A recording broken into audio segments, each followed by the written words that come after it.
Read भाषा विज्ञान very most important question. सबसे पहले भाषा शब्द किन किन शब्दों से मिला हुआ है, तो भाष धातु और अच प्लस टाप से बना हुआ है। भाषा शब्द भाष धातु से बना हुआ है, जिसका अर्थ होता है स्पष्ट कहना, अर्थात अपने विचारों की अभिव्यक्ति करना। यहाँ पर स्वीट महोदय ने कहा है कि धन्वंत शब्दे विचारण प्रकटनेयम भाषा।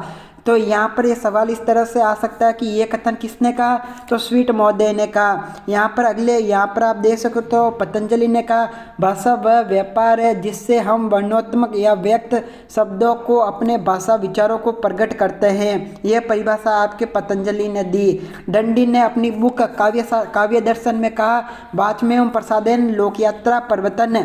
तो यहाँ पर आप देख सकते हो लोकयात्रा वाद वाक की प्रसाद यानी कृपा से ही हो पाती है, अर्थात वाणी के माध्यम से ही व्यवहार की सिद्धि हो पाती है।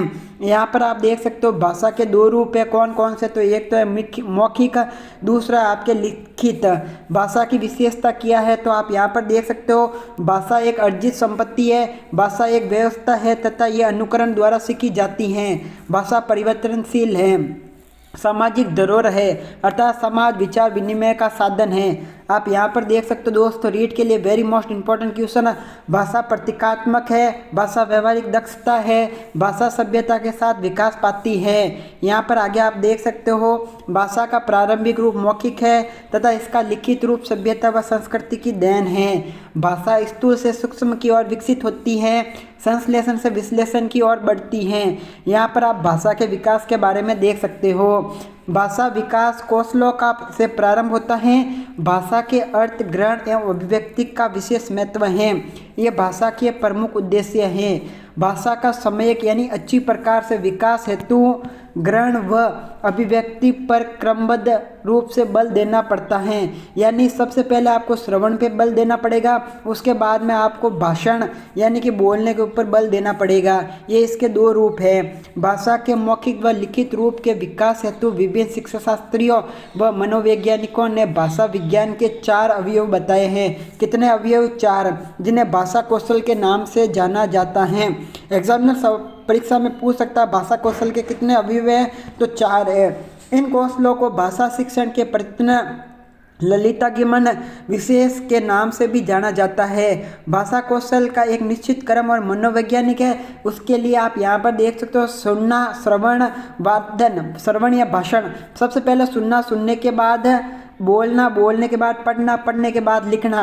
ये कई बार इस क्रम में एग्जामिनर आपको प्रश्न जरूर देगा कि भाषा का सही क्रम क्या है। सबसे पहले सुनोगे, सुनने के बाद बोलोगे, बोलने के बाद पढ़ोगे, पढ़ने के बाद लिखना।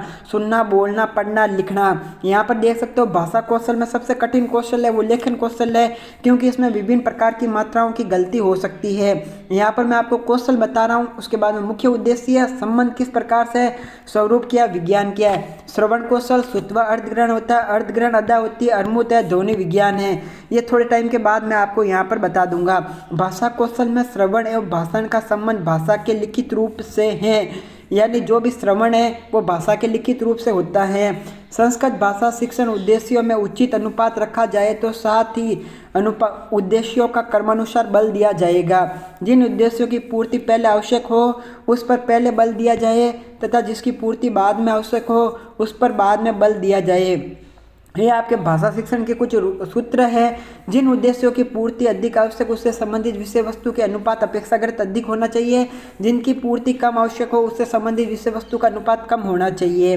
प्रत्येक स्तर पर ज्ञात अज्ञात से सरल की ओर जाना चाहिए और कठिन की ओर बढ़ना चाहिए। यानी सबसे पहले आपको तो सरल से कठिन की तरफ भी कई लोग जा सकते हैं, लेकिन आपको अज्ञात से ज्ञात की तरफ जाना है।